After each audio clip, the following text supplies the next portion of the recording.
법문 들으시는 모든 분들이 재앙은 소멸하고 소원은 성취해서 부처님 전에 복 많이 지으시기를 바라온드립니다.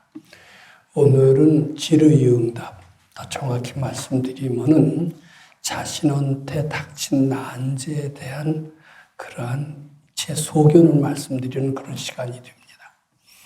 근데 제가 이 자리에 난제에 대한 대답을 말씀드리겠다고 외람되게 이렇게 서 있는 이유가 있다라면은 발근이의 말씀에 의하면은 난제라는 것은 마음 밖에 있지 않다라는 겁니다.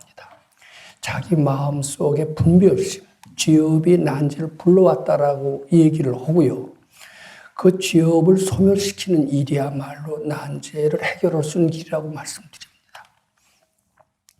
그러면 난제의 원인이 자신의 분별심이요 죄업이고 그 죄업이 본래 없음을 깨닫는 것이 난제 해결의 길이라면은 저는 금강경을 오래 공부한 사람으로서 누구보다도 그 점에 대해서는 자신 있게 비교적 자신 있게 대답할 수 있을 수 있다고 생각을 했고 그 점이 제가 이 난제에 대한 질의응답에 제 소견을 당당하게 말씀드려서 해법을 제시할 수 있다. 이렇게 생각하고 이 자리에 쓴 겁니다. 즉, 제가 이 자리에 난제에 대한 해답을 한 것은 오로지 금강경 공부의 가르침을 바탕으로 둔 것이다. 이렇게 이해하시면 되고, 또 난제 이외에 여러 가지 잘못 인생을 파악하고 있는 것도 올바로 잡아주는 길은 금강경 가르침에서 비롯된다고 봐서 질문뿐만 아니라 잘못된 사고방식으로 질문하신다면 잘못된 사고방식도 교정하는 쪽으로의 제 소견을 동시에 말씀드려 볼까 합니다. 그러면 오늘 질문자 김지연 보살님 질문해 주시기 바랍니다. 존경하는 법사님, 안녕하세요. 이렇게 귀한 시간 선지식과의 질의를 통해 수기설법으로 소중한 가르침을 접하고 더 나은 사회인으로 성장할 기회를 주심에 영광으로 생각하며 감사드립니다. 저는 현재 30대 직장인으로 본격적인 사회생활은 10년 정도에 접어들고 있습니다. 어릴 때부터 지기 싫어하는 성미와 원하는 목표를 이루고자 하는 집념이 강한 탓인지 원하는 직장에 들어가기 위해 남들보다 긴 취업 준비 기간을 거쳐 늦은 사회생활을 시작했습니다. 법사님께서는 견습공부터라도 실질적인 실력을 쌓기 위해 노력하라고 하셨지만 저는 법사님의 가르침과는 정반대의 삶을 살아왔던 것 같습니다. 늦게 시작한 사회생활 속에서는 자존심 굽힐 일도 많았고 남이 부당하게 성과를 가로채는 등 제 마음과 달리 서러운 일도 많았습니다. 그러다 보면 나름의 요령이 생겨 버틸만하다 싶은 순간도 있었습니다. 저 자신은 경험을 통해 내공이 생겼다고 생각했지만 소 뒷걸음질로 쥐잡듯 순간순간의 위기를 돌파한 것만으로는 영 시원스럽지도 않았고 어쩌다 한 번은 통쾌할지언정 내 세상과 실제 세상이 다른 것 같아 답없는 미로를 헤매는 듯 했습니다. 첫 번째 질문입니다. 어느 정도 내적인 평화는 얻은 것 같습니다만 이것을 사회적인 성공으로 이어지게 하려면 어떤 마음가짐과 실천법이 있는지 알고 싶습니다. 법사님께서는 법문을 통해 마음의 평화는 당연하고 나아가 부와 사회적인 성공도 당연하다. 없는 게 이상한 상태인 것이다. 라고 하셨습니다.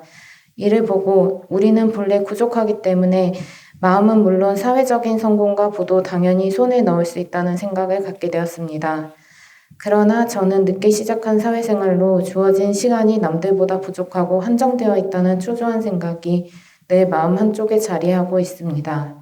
그래서 늘 남들보다 노력해야 한다는 마음에 쫓기게 되는 것 같습니다. 법사님 법문처럼 최상승의 방법으로 성공을 이룰 수 있다는 것이 머리로는 이해가 되는데 자꾸만 예전으로 돌아가려는 저 자신을 발견하게 됩니다. 법사님의 가르침대로 흔들리지 않고 유지할 수 있는 바른 마음가짐과 실천법은 무엇인지 점검받고 싶습니다. 지금 이제 질문하신 분이 이제 뒤늦게 그 직장에 들어간 그 이유 그리고 자기 성격을 기술을 했습니다. 그리고 뒤늦게 들어갔는데 역시 나이 먹고 그렇지만 직장의 초년생으로서 때로는 본의 아니게 자존심을 굽히면서 또 부당하게 자기의 성과를 가로채가는 사람들을 만나면서 서러움을 당했다라고 얘기를 합니다. 그것이 아마 스트레스로 남게 될 겁니다. 좀 분하고 억울할 것 같습니다. 나이가 먹었지만은 뒤늦게 들어갔지만은 젊은 애들한테 좀 무시당하는 이러한 서러움, 그리고 자기의 성과를 누가 가로채가는 데 대한 그런 불쾌함, 이제 이런 것들이 스트레스로 남는데, 이 스트레스는 완전히 그 원인을 알기 전에는 언제까지 남아서 나를 병들게 하고 나를 허약하게 하고 드디어는 재앙으로 이어지게 한다고 합니다. 그래서 자기 속에 깊이 박힌 스트레스는 어떤 심리 상담사 같은 일을 통해서 풀 수 있으면 풀어야 돼요. 근데 심리 상담사는 지극히 한계가 있을 수밖에 없습니다. 이 스트레스를 어떻게 푸느냐? 저는 가장 좋은 방법은 그 전생의 원인을 훤히 아는 도인을 만나는 것이 가장 좋은 방법이라고 생각합니다. 자, 도인은 그 스트레스, 즉 불쾌한 일이 생기는 것에 대한 원인을 압니다. 원인을 하고 또 치료 방법을 압니다. 도인은 가장 최고의 심리 상담사 및 치료사가 된다. 이렇게 말씀을 드리고 싶습니다. 자, 우선 자존심을 굽히는 일이 있었다고 했고 또 서러운 일도 있었다고 했는데, 이게 우리가 원인을 모르니까 기분이 나쁘고 불쾌한 것이지, 도인처럼 전생이라는 것이 있다라는 것도 알고 전생에 무엇이 원인이 돼서 이런 자존심을 굽히는 일이 생기는가를 알게 된다라면 하나도 괴로울 일이 없다고 그래요. 당연한 거다 이렇게 받아들인다고 그럽니다. 내가 만약 도인이 되었다면, 올 곳이 왔구나. 내가 저질러서 왔구나. 내가 불러서 왔구나. 억울하게 온 것이 아니로구나. 이렇게 된다고 그래요. 근데 우리는 그걸 모르니까 억울하고 분하고 스트레스가 되고 이게 병이 되고 재앙으로 이어지게 된다. 이렇게 봅니다. 그런데 그럼 여기서 벗어나는 길이 무엇이냐? 도인을 만나서 상담을 하거나 내가 깨쳐서 전생을 보거나, 이게 둘 중에 한 번밖에 없습니다. 근데 도인을 만나는 일도 어렵고 전생을 깨친다는 것은 더더군다나 어렵습니다. 그럼 우리가 할 수 있는 일은 무엇이냐? 도인의 마음이 돼보는 겁니다. 도인의 마음은 무엇이냐면은 이런 일이 생겼을 때 억울해하지 않는 거예요. 억울해하지 말고, 올 곳이 왔구나. 또 내가 불러서 왔구나. 이게 도인의 마음입니다. 또 이게 정확한 마음입니다. 내가 불러서 온 거예요. 안 올 곳이 온 게 아니고 누가 갖다 주는 것도 아닙니다. 내 주엽이 불러서 왔어요. 그렇게만 인식이 되면은요, 이런 난제, 이런 재앙이 다시는 안 오게 하는 방법도 알 수가 있게 됩니다. 즉, 나의 잘못된 사고방식, 나의 삐딱한 여러 가지 문제점, 이것이 이런 재앙을 불러왔다면 내 마음을 고침으로써 그 재앙을 다시는 재발하지 않게 할 수 있다는 것은 너무나 당연합니다. 그리고 또 억울하게 생각하는 것도 또한 재앙을 점점 더 가속화시킨다고 봐야 됩니다. 그럼 어떻게 하면 재앙을 좀 더 부드럽게 내지는 없게 하느냐? 억울한 마음을 버려야 되고, 도인은 억울해하지 않고 당연하다고 여기듯이 앞으로 이런 불쾌하고 억울한 일이 느껴지더라도 결코 억울하다라고 받아들이지 마세요. 그리고 당연히 올 곳이 왔구나. 내 죄업이 불러왔구나. 또는 내 죄업이 얼마나 큰 것을 일깨워주는 것이로구나. 이렇게 생각한다면 억울하지 않으면 물론이려니와 내 죄업이 큼을 일깨워준 것에 대한 감사의 마음을 느끼게 될 겁니다. 여기서 교훈이 무엇이냐 하면은 이런 불쾌한 일은 앞으로도 계속 나한테 닥칠 겁니다. 일생을 살면서 계속 닥칠 겁니다. 왜냐하면 우리는 전생을 모르기 때문에. 모르기 때문에 억울하다고 볼 수밖에 없고 모르는 한은 계속 억울한 일이 나한테 떨어질 겁니다. 근데 억울하다라고 생각하고 분하고 생각하게 되면 스트레스가 점점 커지면서 몸은 허약해지고 마음도 허약해지면서 상당히 패배자적인 삶을 살게 됩니다. 우선 이 소원에 대한 질문에 대한 답변을 드리기 전에 이런 사소한 재앙에 대한 대처 방법을 미리 알아두는 것이 이런 질문에 어떻게 대처하느냐 그 방법을 아는 것과 동일합니다. 즉 앞으로 불쾌한 일이 닥쳤을 때 억울해하거나 분해하지 마세요. 당연히 올 것이 왔다라고 생각할 것, 내가 불러서 왔다라고 생각할 것, 내 죄업이 얼마나 큰 것을 일깨워주는 교훈이라고 생각할 것, 그러니까 더욱더 감사할 것. 이런 사고방식으로 나아가시면 매우 바람직하다. 그런 말씀 드리고 싶습니다.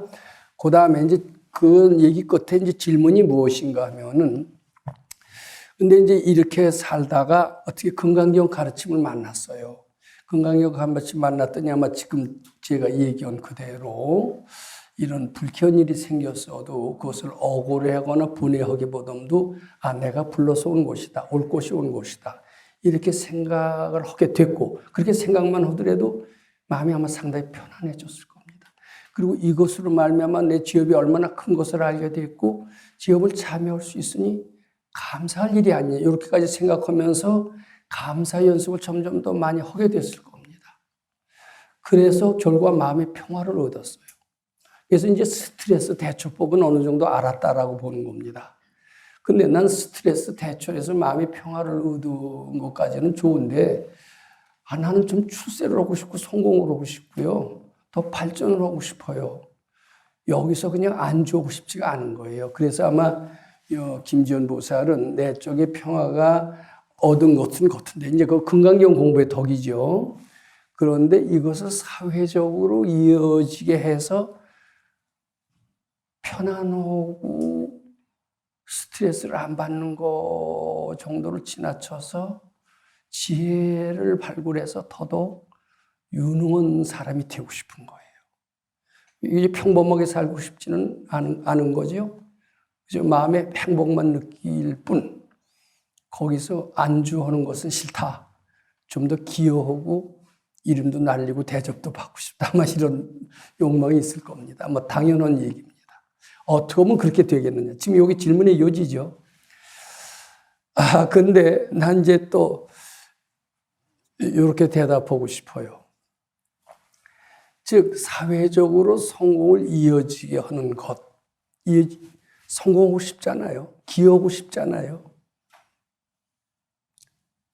근데 이게 묻습니다. 바라는 마음입니까? 바라는 마음 아닙니까? 이기적입니까? 아닙니까? 근데 성공을 하기 위해서는 뭐부터 해야 되냐면 이기심부터 없애야 돼요. 그래서 내가 우선 여기 대답에 하고 싶은 첫 번째 이야기는 사회적으로 성공하고 싶은 생각을 부처님께 좀 바쳤으면 좋겠어요. 왜냐하면 이기심이고 이기심은 독소가 들어가 있습니다. 독소가 들어가는 것은 사회적 성공을 저해하게 만들어요. 근데 이걸 바라는 게 뭐 독소냐. 인간으로서 당연한 뭐 의무요 권리다 이렇게 생각을 합니다. 그리고 이제 옛날 속담까지 서양의 속담까지 얘기를 합니다. Boys be ambitious. 소년이요 야망을 가져라. 서양 사람들도 그렇게 얘기하듯이 야망을 갖는다는 것이 왜 해롭습니까? 왜 이기적이라고 하면서 이기심을 버리라고 합니까? 그럼 야망도 갖지 말고 이 자리에서 안주하란 말입니까? 이런 반문이 있을 수가 있죠.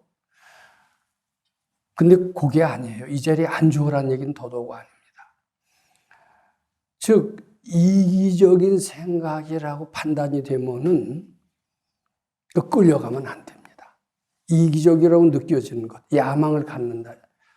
나는 나의 목표가 있다. 목표 달성을 위해서 치열한 노력을 반드시 해야 되고 치열한 노력 끝이라야만이 내 목표를 달성하겠다. 아직도 그런 생각을 가지고 있는 거죠. 근데 그 생각을 그 바탕이 뭐냐면 내 출세하고 싶기 때문에 그렇잖아요. 이때 출세하고 싶고 성공하고 싶고 다른 사람한테 드러나고 싶은 요 생각. 요건 상당히 이기심이고 이기심은 나한테 굉장히 독소가 된다는 것을 일단 알아야 됩니다. 그래서 그 생각을 자꾸 바쳐기 바랍니다. 근데 바치고 싶지가 않아요. 바치지 않으면 그런 것을 바치면요. 난 뒤떨어지는 사람이 되는 것 같아요. 그저 마음의 평화와 행복에 안주하고 있으면은 나는 영원히 발전은 없을 것 같아요. 치열하게 노력하고 도전해야 될 것 같아요. 도전해라, 혁신해라. 이게 요새 사회의 선도자들의 슬로건이기도 해요. 이노베이션, 뭐 등등. 얼마나 그런 아주 자극적인 구호가 등장합니까? 근데 밝은 이들은 이 자극적인 구호가 올라올 때 마음이 들뜨고 나도 두 주먹을 불끈 들고 달려가고 싶잖아요. 그때 달려가라고 하지 않습니다. 그 마음을 바쳐라 그래요. 한번 바쳐봤다고 칩시다. 바쳐보면 평화로운 게 유지돼야 안 돼요. 반드시 유지가 됩니다. 들뜬 마음이 가라앉습니다. 근데 이제 문제는 이거예요. 평화로운 마음만 유지되면 뭘 해요? 아웃푸트가 있어야죠. 아니에요. 평화로운 마음이 쭉 유지가 되면요. 끝이 있어요. 결과가 있어요. 그 지혜로 이어져요. 이 얘기를 기억해 주기 바랍니다. 수도하는 사람의 수도의 3단계가 있어요. 하나는 뭐냐면 기회예요. 기회. 이기적이지 말아라. 이기심을 내지 마라. 이거 기회입니다. 이기심을 내지 않으면은 마음이 안정이 된다. 평화가 온다. 그래서 지금 이기심을 내지 않고 평화가 오는 것까지는 체험을 했어요. 근데 평화가 너무 오래가 지속이 되면서 어떤 아웃풋, 결과가 안 나오니까 어떤 결과로 해서 또 뭘 해야 되지 않겠는지 자꾸 이러는 겁니다. 그 방법을 일러달라는 겁니다. 아니에요. 뭘 더 새로 해야 되겠다는 그 생각까지 받쳐야 돼요. 그것이 이기심이기 때문에 그래서 정을 유지해야 됩니다. 유지하다 보면은 이게 좀 오래 가야 돼요. 그럼 지혜가 나와요. 아, 내가 사회적인 성공을 위해서 뭘 해야 되겠다. 알아집니다. 불안한 생각으로 하다 보니까 그리고 제대하자마자 수도장에 갔는데 그 올라오는 생각을 자꾸 바치라고 그랬는데 이 불안한 생각이 꺼지지가 않는 거예요. 근데 자꾸 바치다 보니까 불안한 생각이 꺼지면서 이제 자꾸 안정이 돼요. 가만히 있어도 이제 잡생각이 올라와요. 그전엔 그랬어요. 조금 안정이 되면 언제 안정이 깨질까? 나 조금 있으면 원숭이 변덕 부리듯이 내 안정은 곧 깨질 것이다. 그러고 생각하자마자 곧 깨져요. 내 원숭이 같은 변덕스러운 마음이 언제나 안정이 될까? 근데 자꾸 바쳐야 됩니다. 획기적인 방법이 없어요. 바치는 게 최고입니다. 자꾸 하다 보니까 안정하는 시간이 점점 길어져요. 점점 길어지는데 이게 나중에 만년이 가도록 안정이 깨지지 않는데요. 근데 만년까지 안 기다려도 돼요. 안정이 한 사흘만 가도 지혜가 나옵니다. 근데 아직 사흘을 가본 적이 있어요? 없어요. 사흘 갈 때까지는요, 출세하겠다는 생각이 목에 올라와도 받쳐보기 바랍니다. 자꾸 받치면은 평화와 안정이 유지가 되고요. 평화와 안정이 유지가 되면은 반드시 어떤 느닷없는 지혜가 탁 나옵니다. 내가 뭐부터 해야 되겠다.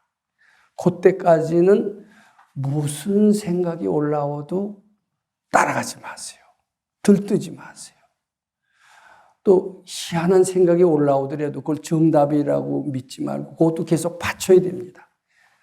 희한한 생각이 올라오고 깨친 생각이 올라오고 황홀한 생각이 올라올 때 들뜹니다. 옳지, 이게 지혜인가? 그리고 따라가요. 그럼 또 깨져요. 근데 그것도 또 받쳐야 됩니다. 자꾸 받치면은 기쁨과 안정의 시간이 점점 길어져요. 길어지면서 이게 내 갈 길이로구나 하고 알아지는 지혜가 생깁니다. 그때까지는요, 너무 급하게 방방 뛰지 말길 바랍니다. 자, 그래서 근데 지금 마음의 안정을 얻었는데 사회적 성공을 위해서 더 초조해지고 더 노력해야 되지 않겠느냐 이렇게 마음이 불안해요. 물론 노력은 해야 돼요. 공부는 하지만 초조하면서 노력하지 마세요. 초조하면서 노력하면 안 됩니다. 즐거워가면서 노력하세요.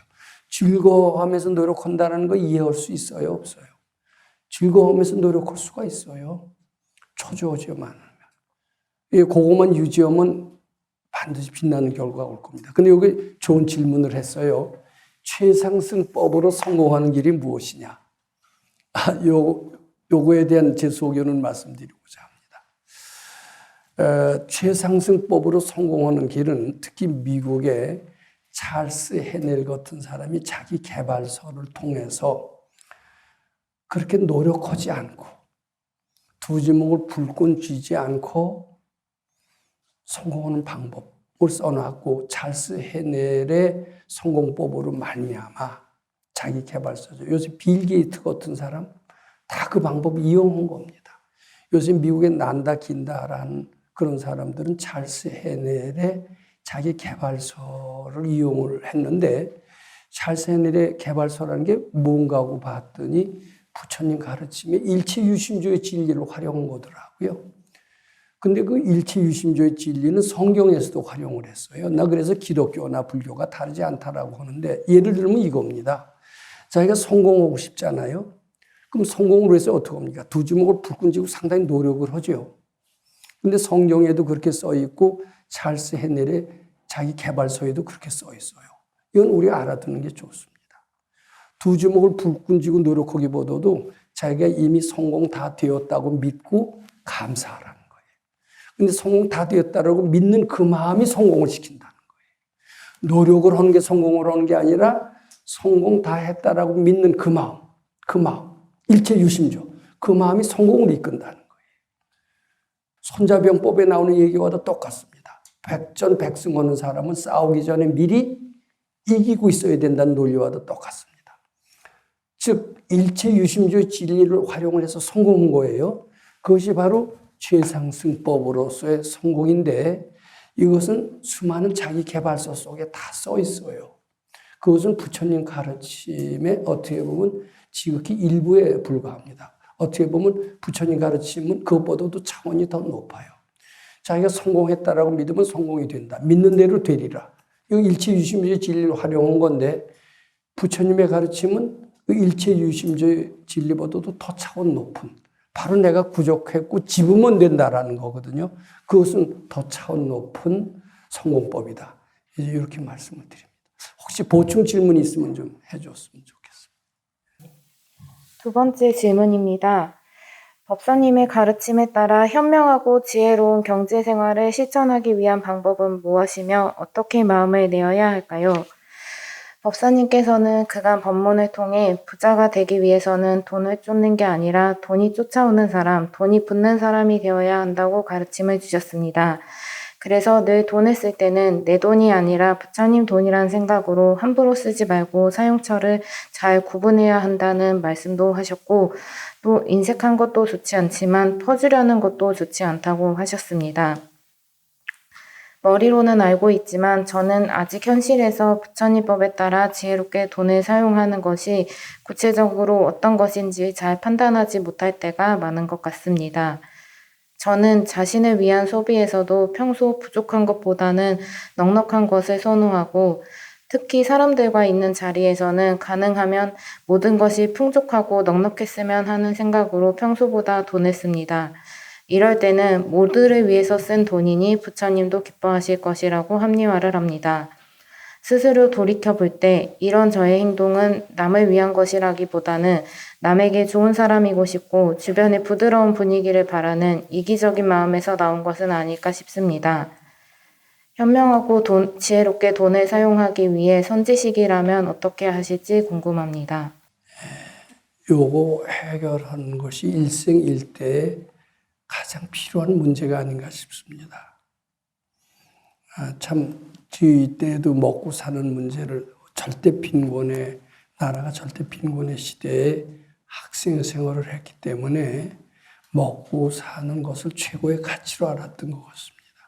그때는 절대 많은 똑똑한 학생들이 대학을 졸업해도 취직 자리가 없어서 백수로 노는 사람이 너무나 많았던 것 같습니다. 이제 어렸을 때도 그랬을 뿐만 아니라 제가 수도 생활을 오래 하다 보니까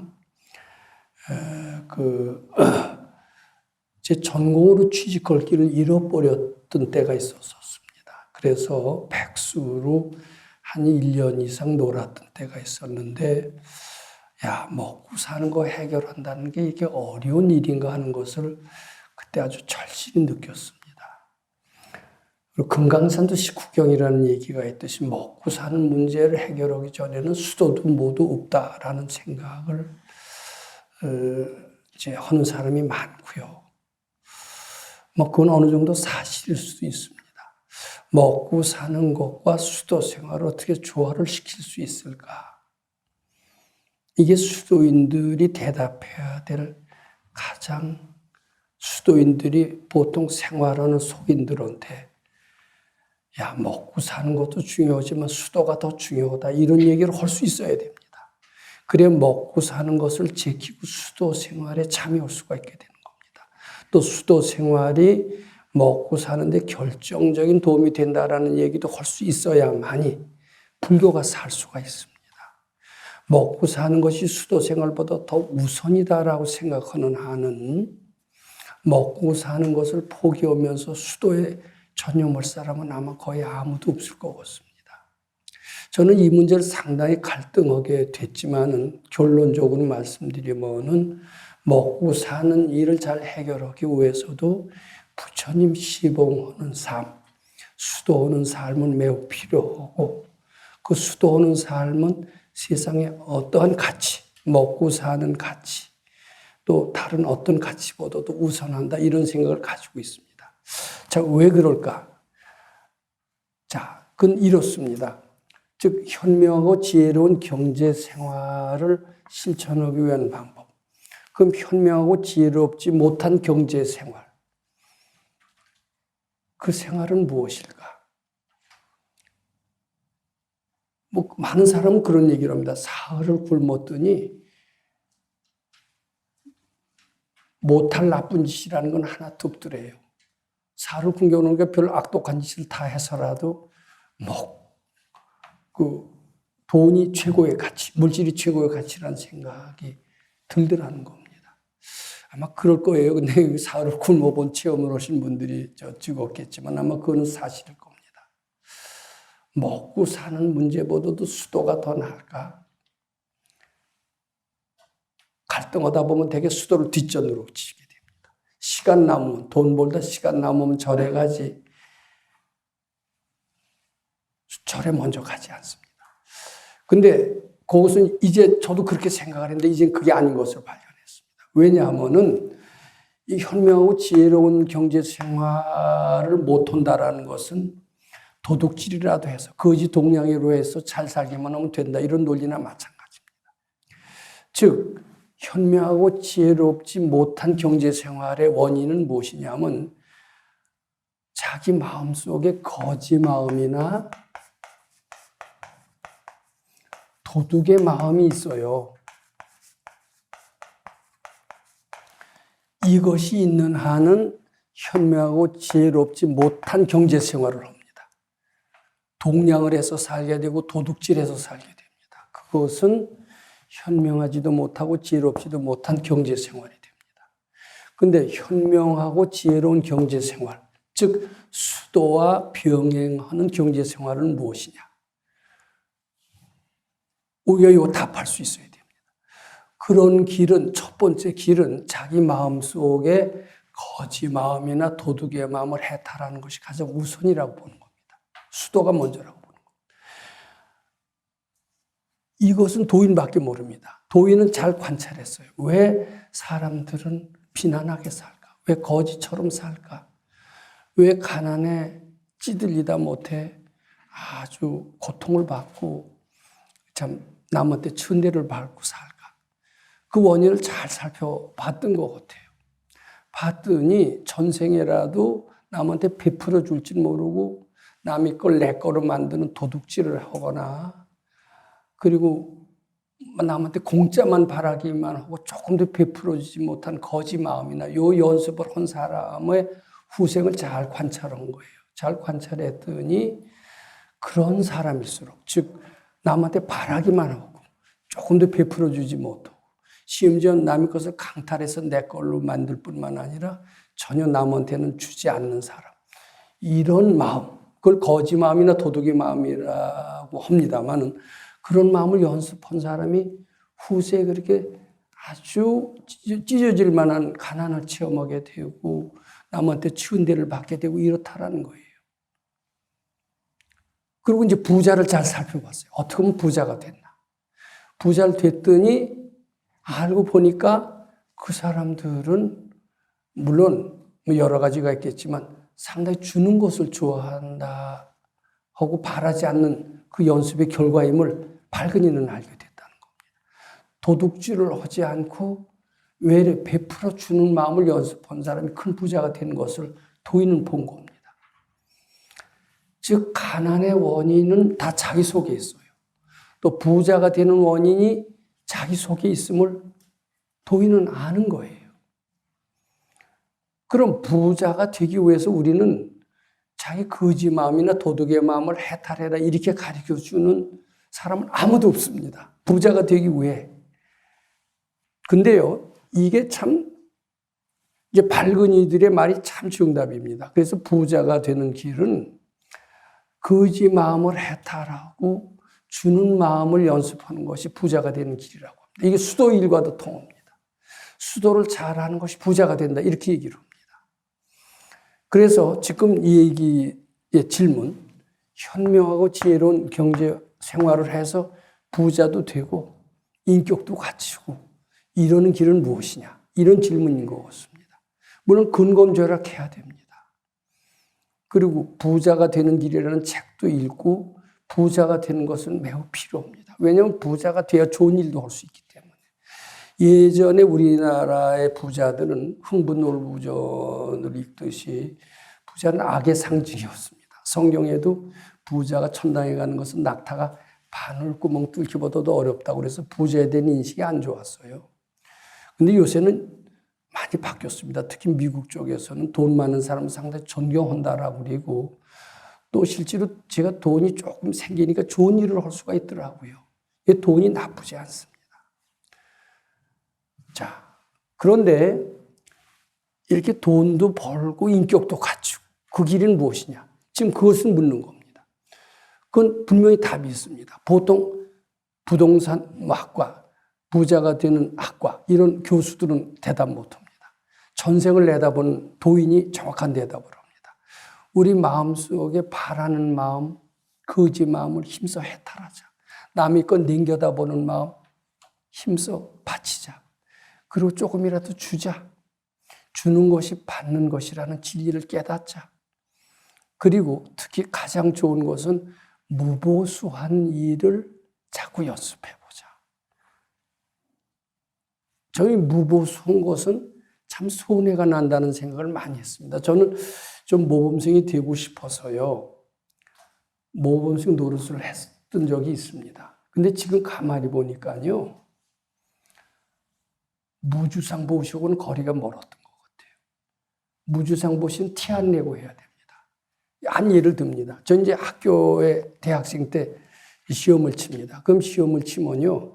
대개는 보통 때 강의 들을 때 앞자리부터 차는데 시험 칠 때쯤 되면 뒷자리부터 차요. 왜냐하면 뒷자리에서는 컨닝하기가 좋으니까. 그러면 뒷자리고 앞자리가 어때요? 어디 앉든지 컨닝만 안 하면 되는데 저는 일부러 딱 앞자리에 앉았어요. 나는 컨닝 안 하는 사람이다. 이 과시하고 싶었던 거예요. 이 과시, 물론 컨닝은 안 합니다. 안 하지만 그 속에는 과시한 마음이 곁들여져 있어요. 나 깨끗한 사람이야. 이것은 정말 도둑질을 순수하게 안 하는 마음과는 거리가 멉니다. 보시가 되려면 무주상 보시를 해야 돼요. 근데 저는 보시를 하는 척을 했지만 하는 척한 것은 모범생이라는 소리를 듣기 위해서 하는 척을 했을 뿐이지 진짜 마음 닫기 위해서 무주상 보시 연습하기 위해서 못했던 것 같습니다. 제가 그때 학생 때부터 정말 티 안 나게 무주상 보시를 하고 티 안 나게 정직하게 했고 그랬다면 벌써 도통했을 것 같아요. 근데 항상 제 속에는 잘난 척하고 드러나고 싶고 그런 게 있었던 것 같습니다. 그래서 무주상보시 못했고 이것이 오늘까지 가난을 완전히 미워하지 못했던 것 같은데 지금 질문 오는 김지연 보살 속에도 남한테 좀 퍼주기 좋아하는 것이 좀 실제로 자비로 베푼다라는 것보다도 딱 퍼주면서 야, 자비의 천사다. 이 소리 듣고 싶어서 그런 게 있어요, 없어요? 근데 그런 거면 굉장히 손해입니다. 나처럼 손해입니다. 그러니까 좀 빨리 부자가 되고 빨리 인격을 갖추기 위해서는 주는 마음을 연습하고 그리고 무주상보시 연습하는 게 좋습니다. 근데 이게 절대 안 됩니다. 절대 불가능해요. 그럼 가능한 방법은 무엇이냐? 부처님 공경이 전제되어야 됩니다. 그리고 부처님이 가르침이 실감한다라는 즉 금강경 수행을 병행하지 않으면은 무주상보시 헐레할 수가 없어요. 틈만 나면 우리는 자기를 드러내고 싶고 퍼주는 식으로 해가면서 자기는 인격자라고 얘기하고 싶은 겁니다. 퍼주는 사람은 자기 과시하기 위해서 자선사업가라는 것을 드러내기 위해서 하는 게 퍼주는 형태로 나타납니다. 이게 퍼주는 거 바람직하지가 않죠. 근데 무주상보시 하는 길이 무엇이냐? 정말 순수하게 줄 수 있어야 되는데 그것을 이제 금강경에서는 뭐라고 그러냐면 불응주 색보시, 불응주 성향미촉법보시, 응무소주하여 행어보시라고 얘기를 합니다. 근데 지금 이 젊은 나이 때부터 제일 좋은 게 이제 무보수한 연습을 해보는 게 제일 좋고요. 주더라도 자기를 드러내지 않고 주는 연습하는 게 좋고요. 조금이라도 내가 인정받는 행위로서 보시하는 것을 힘써 안 하는 연습을 계속해서 해보시는 것이 좋습니다. 그래야만이 궁한 마음이 완전히 떨어집니다. 궁한 마음이 완전히 떨어지고 도덕의 마음은 더 떨어집니다. 그렇게 하면 빨리 풍요롭고 부자의 길에 성큼 다가설 수 있게 되지 않을까 싶습니다. 그 실천하는 길은 오로지 여기 종교가 동반되어야 됩니다. 그냥 수련 갖고는 안 되고요. 부처님에 대한 절대 공경심만이 이런 무주상보시를 가능하게 한다. 이런 말씀 드리고 싶습니다.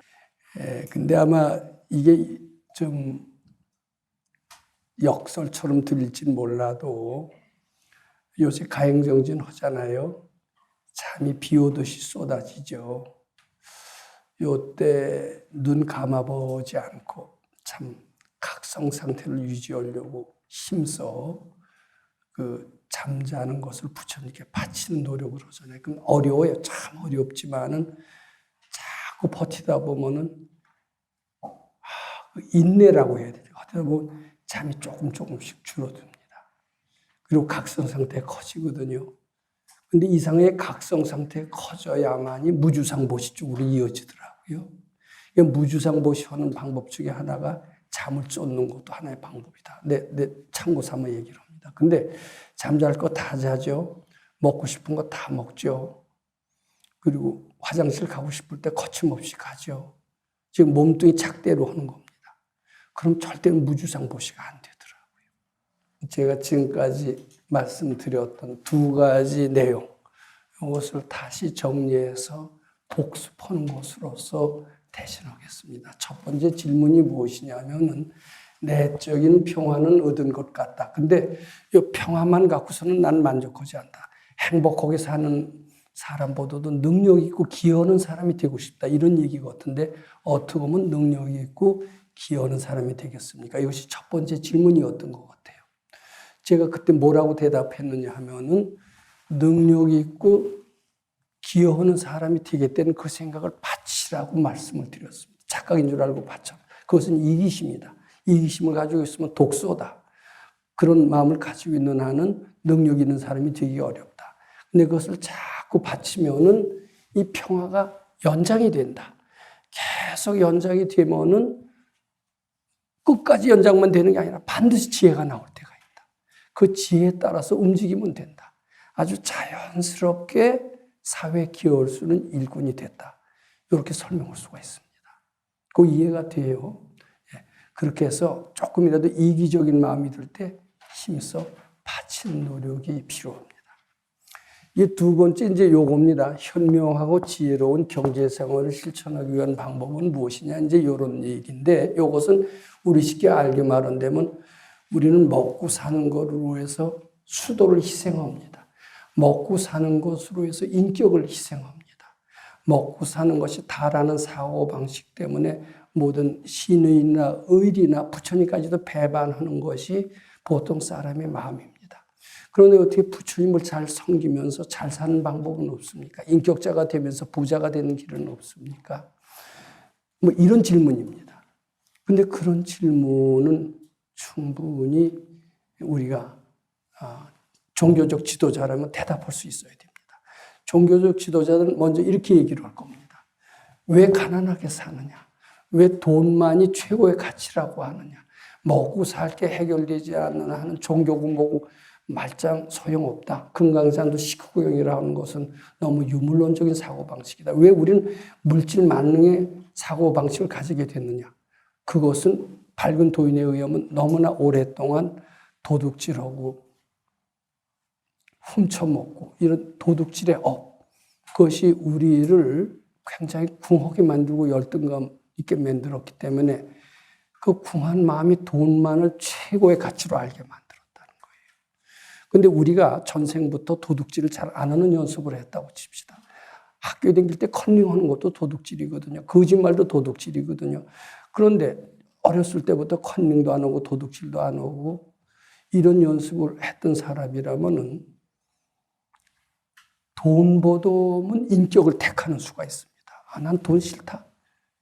돈이 다냐? 인간이 다다. 이렇게 하는 수가 있습니다.